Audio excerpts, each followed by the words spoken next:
ನಮಸ್ಕಾರ, ನೀವು ನೋಡ್ತಾ ಇದ್ದೀರಾ ಏಷ್ಯಾನೆಟ್ ಸುವರ್ಣ ನ್ಯೂಸ್ನ ಜಾತಕ ಫಲ ವಿಶೇಷ ಕಾರ್ಯಕ್ರಮ. ನಾನು ವೀಣಾ ಪೂಜಾರಿ.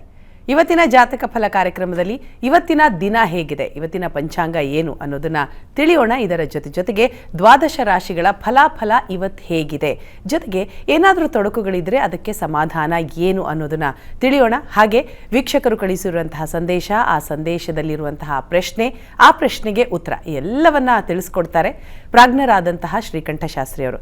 ಶಾಸ್ತ್ರಿಗಳೇ ನಮಸ್ಕಾರ, ಕಾರ್ಯಕ್ರಮಕ್ಕೆ ಸ್ವಾಗತ. ನಮಸ್ಕಾರಗಳು. ಶಾಸ್ತ್ರಿಗಳೇ, ಮೊದಲನೇದಾಗಿ ಇವತ್ತಿನ ದಿನ ಹೇಗಿದೆ ಅನ್ನೋದನ್ನು ನಮ್ಮ ವೀಕ್ಷಕರಿಗೆ ತಿಳಿಸ್ಕೊಡೋದಾದರೆ. ಶ್ರೀ ಗುರುಭ್ಯೋ ನಮಃ. ಹರಿ ಓಂ. ಮೂರ್ತಿತ್ವೇ ಪರಿಕಲ್ಪಿತ ಶಶಿಭೃತೋ ವೃತ್ಮಾ ಪುನರ್ಜನ್ಮನಾಂ ಆತ್ಮೇತ್ಯಾತ್ಮವಿದಾಮಕೃತಶ್ಚ ಯಜತಾಂ ಭರ್ತ ಅಮರಜ್ಯೋತಿಷಾಂ ಲೋಕಾನಾಂ ಪ್ರಳಯೋದ್ಭವ ಸ್ಥಿತಿ ವಿಭುಶ್ಚಾನೇಕಧಾಯ ಶ್ರಿತೌ ವಾಚನ್ನ ಸದದಾ ತ್ವನೇಕ ಕಿರಣಃ ತ್ರೈಲೋಕ್ಯ ದೀಪೋರವಿಹಿ. ವೀಕ್ಷಕರೆಲ್ಲರಿಗೂ ಶುಭೋದಯ, ಶುಭ ಬೆಳಗು. ಈ ದಿನದ ಸಂದೇಶಗಳನ್ನು ಪರಿಶೀಲಿಸುವ ಪೂರ್ವದಲ್ಲಿ ಇವತ್ತಿನ ಪಂಚಾಂಗವನ್ನು ಗಮನಿಸಿಕೊಳ್ಳೋಣ. ಶ್ರೀ ಶುಭಕೃನಾಮ ಸಂವತ್ಸರ, ಉತ್ತರಾಯಣ, ಹೇಮಂತ ಋತು, ಪುಷ್ಯಮಾಸ, ಶುಕ್ಲಪಕ್ಷವಾಗಿದೆ. ಈ ದಿವಸ ಗುರುವಾರವಾಗಿರತಕ್ಕಂಥದ್ದು, ಪೌರ್ಣಮಿ ತಿಥಿ, ಪುನರ್ವಸು ನಕ್ಷತ್ರ ಈ ದಿವಸ ಗುರುವಾರ ಮತ್ತು ಪೌರ್ಣಮಿ ಬಂದಿರತಕ್ಕಂಥದ್ದು ತುಂಬ ಒಳ್ಳೆಯದು. ಬನದ ಹುಣ್ಣಿಮೆ ಅಂತ ಕರೀತಾರೆ ಇದನ್ನು. ಬನಶಂಕರಿಯಲ್ಲಿ ರಥೋತ್ಸವ, ಅಲ್ಲಿ ಅಷ್ಟಮಿಯಿಂದ ಪ್ರಾರಂಭವಾಗಿ ಪೌರ್ಣಮಿವರೆಗೆ ನಾವೇನು ನವರಾತ್ರಿಯಲ್ಲಿ ಮಾಡ್ತೀವೋ ಆ ರೀತಿಯಲ್ಲಿ ಅಲ್ಲಿ ಪ್ರತಿ ದಿವಸ ಒಂದೊಂದು ತೆರನಾಗಿ ಅಮ್ಮನವರಿಗೆ ಅಲಂಕಾರ ಸೇವೆಗಳು ನೆರವೇರ್ತಕ್ಕಂಥದ್ದು. ಅಲ್ಲಿ ಶಾಕಂಬರಿ ಯಾಕೆ ತರಕಾರಿಗಳನ್ನು ಸಮರ್ಪಣೆ ಮಾಡ್ತಕ್ಕಂಥದ್ದು, ಹಸಿರು ವಸ್ತ್ರವನ್ನು ದಾನ ಮಾಡ್ತಕ್ಕಂಥದ್ದು, ಇದೆಲ್ಲವೂ ತುಂಬ ಫಲಪ್ರದವಾಗಿರತಕ್ಕಂಥದ್ದು.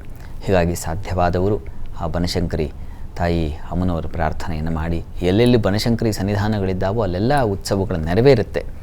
ಉತ್ತರ ಭಾರತದಲ್ಲೂ ಬನಶಂಕರಿ ದೇವಸ್ಥಾನಗಳಿದ್ದಾವೆ ಅನ್ನೋದನ್ನು ಗುರುತಿಸಿದ್ದಾರೆ. ಅಲ್ಲೆಲ್ಲ ಪೂಜೆಗಳು ನೆರವೇರುತ್ತೆ. ಅಂತೂ ನಮ್ಮ ಕನ್ನಡ ನಾಡಿನ ಮಟ್ಟಿಗೆ ಆ ಬನಶಂಕರಿ, ಬಾದಾಮಿ ಬನಶಂಕರಿ ತುಂಬ ಫಲಪ್ರದ. ಯಾಕೆ ಕೇಳಿದವರಿಗೆ ಇಲ್ಲ ಅಂತಕ್ಕಂಥ ಏನು ಸರ್ವ ಅಭೀಷ್ಟಗಳನ್ನು ಸಿದ್ಧಿಸಿ ಕೊಡ್ತಕ್ಕಂಥವಳು. ಹಾಗಾಗಿ ಅಂಥ ತಾಯಿಯ ದರ್ಶನ, ಆ ದರ್ಶನವೇ ನಮಗೆ ಭಾಗ್ಯ, ಪುಣ್ಯವಾಗುತ್ತೆ. ಯಾರು ದರ್ಶನ ಮಾಡ್ತಾರೋ ಈ ದಿವಸ ಆ ತಾಯಿ ಯಾವ ಮನಸ್ಸಿನ ಕೋರಿಕೆಯಿಂದ ಆಕೆಯ ದರ್ಶನಕ್ಕೆ ಹೋಗ್ತಾರೋ ಅದು ಈಡೇರಿಬಿಡುತ್ತೆ ಅಂತಕ್ಕಂಥದ್ದು. ಮತ್ತೊಂದು ಪೌರ್ಣಮಿ ಒಳಗೆ ಅಂದರೆ 1 ವರ್ಷದೊಳಗಾಗಿ ಅದು ಈಡೇರಿಬಿಡುತ್ತೆ ಅಂತಕ್ಕಂಥ ಒಂದು ನಂಬಿಕೆ ಇದೆ. ಹೀಗಾಗಿ ಅಮ್ಮನವರು ಪ್ರಾರ್ಥನೆ ಮಾಡಿಕೊಳ್ಳಿ.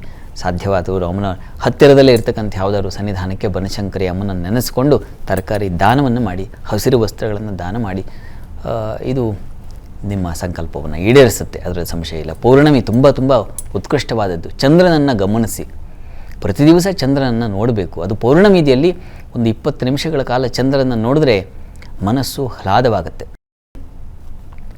ಚಂದ್ರನ ದರ್ಶನದಿಂದ ಮಾನಸಿಕ ಖಿನ್ನತೆ ದೂರ ಆಗುತ್ತೆ. ಚಂದ್ರನ ದರ್ಶನ ಮಾಡ್ತಾ ನೀವು ದುರ್ಗಾ ಸೂಕ್ತವನ್ನು ಕೇಳೋದು, ಅಥವಾ ಚಂದ್ರಮಂತ್ರವನ್ನೇ ಆಪ್ಯಾಯ ಸ್ವಸಮೇತುತೆ ವಿಶ್ವದ ಸೋಮ ವೃಷ್ಣಿ ಎಂಭವಾವಾಜಸ್ಯ ಸಂಗತೆ ಅಪ್ಸುಮೇ ಸೋಮೋ ಅಬ್ರವೀದಂತರ್ವಿಶ್ವಾನಿ ಭೇಷ.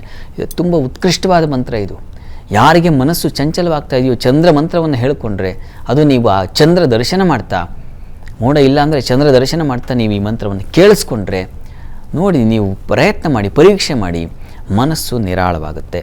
ಎಂಥ ಖಿನ್ನತೆ ಇದ್ದರೂ, ಮನಸ್ಸಿಗೆ ದುಃಖ, ಏನೋ ಒಂದು ಕೊರಗಿದ್ದರೂ ಇದರಿಂದ ಹೊರಗೆ ಬರ್ತೀರ. ಇದು ತುಂಬ ಪೌರ್ಣಮಿ ತುಂಬ ತುಂಬ ಉತ್ಕೃಷ್ಟವಾದ ಏನು ಮನಸ್ಸಿನ ಪ್ರಭೆಯನ್ನು ಬೆಳಗತಕ್ಕಂಥದ್ದು. ಹೀಗಾಗಿ ತಪ್ಪದೇ ನೀವು ಚಂದ್ರ ದರ್ಶನ ಮಾಡಿ. ಶುಭವಾಗಲಿ.